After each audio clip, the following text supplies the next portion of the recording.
All right, now I can use a solubility curve to identify the amount of solute that will dissolve at a given temperature and if the solution is unsaturated, saturated, or supersaturated. So let's define saturation. Sometimes, no matter how much you stir, heat, or crush, or apply pressure, etc., you can't get your solute to dissolve in the solvent.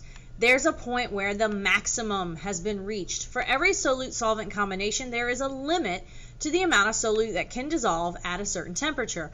Once you reach this limit, the solution is saturated and no more will dissolve.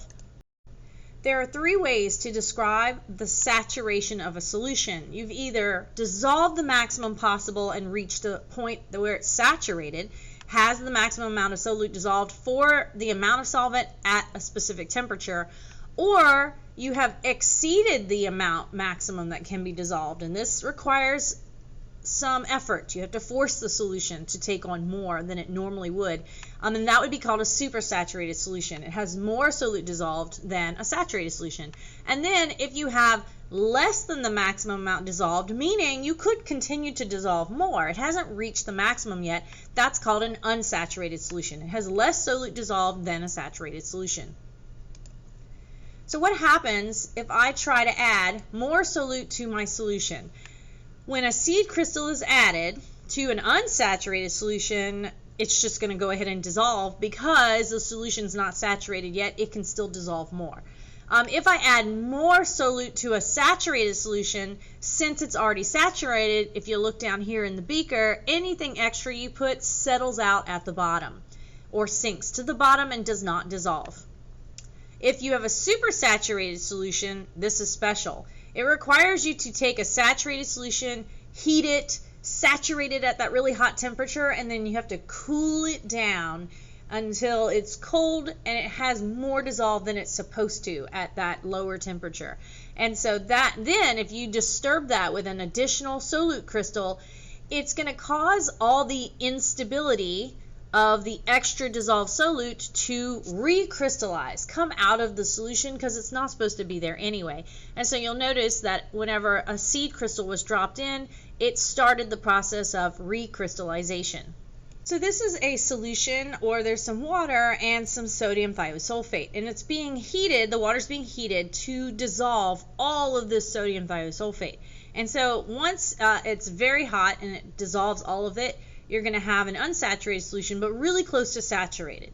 But at that very high temperature, it would have to stay at that hot temperature in order to continue to keep all of that dissolved. Now they're going to pour it into this cold dish on the counter. The counter's cold, the dish is cold, and so that's going to quickly cool down the solution. And so now it's at this colder temperature, it has more than it should dissolved. And so then they're going to drop a seed crystal, which is what he just dropped in the center, and now it's forcing all the additional dissolved solute that shouldn't be dissolved to come crashing back out of the solution. And this is a process known as recrystallization. And so adding this seed crystal to a supersaturated solution causes the process of recrystallization.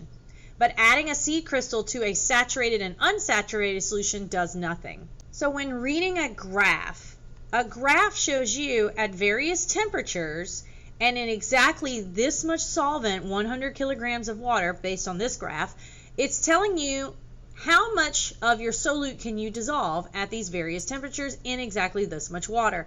And so the curve is the amount at every temperature between 0 degrees and 100 degrees that it would take to make a saturated solution. So notice on the line it's considered saturated. If I were to force it to dissolve, say this much at what, 92 degrees, 93 degrees, then I cool it down to 80, well now it's got too much dissolved because during the cooling process the technical amount that can be dissolved becomes less and less. So now we have a supersaturated solution when I have more dissolved above the line than I should.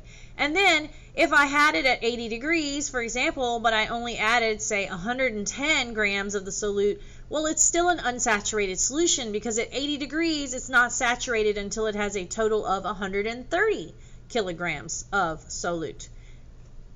So unsaturated would be below the line.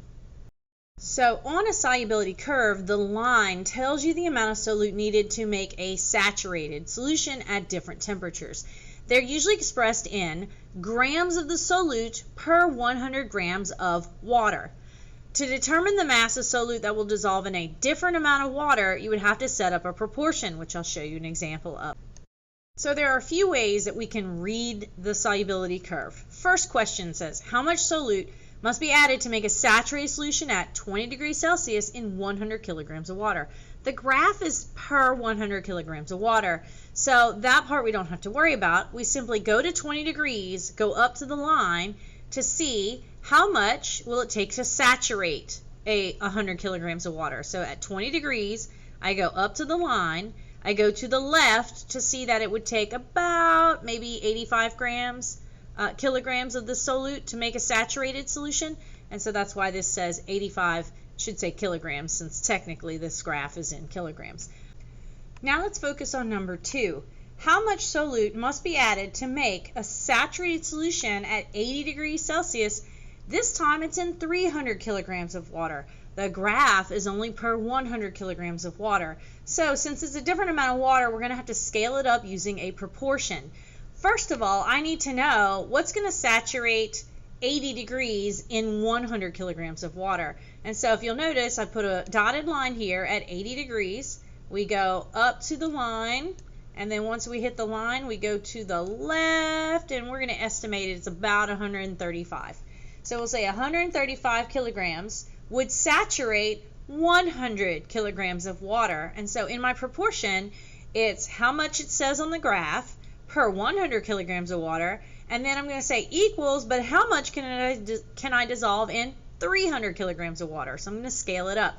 And so when we solve the proportion for x, we get 405 total kilograms of solute per 300 kilograms of water. Notice that the temperature, 80 degrees, is not part of the proportion. A lot of people want to put the temperature there, and that would be a mistake.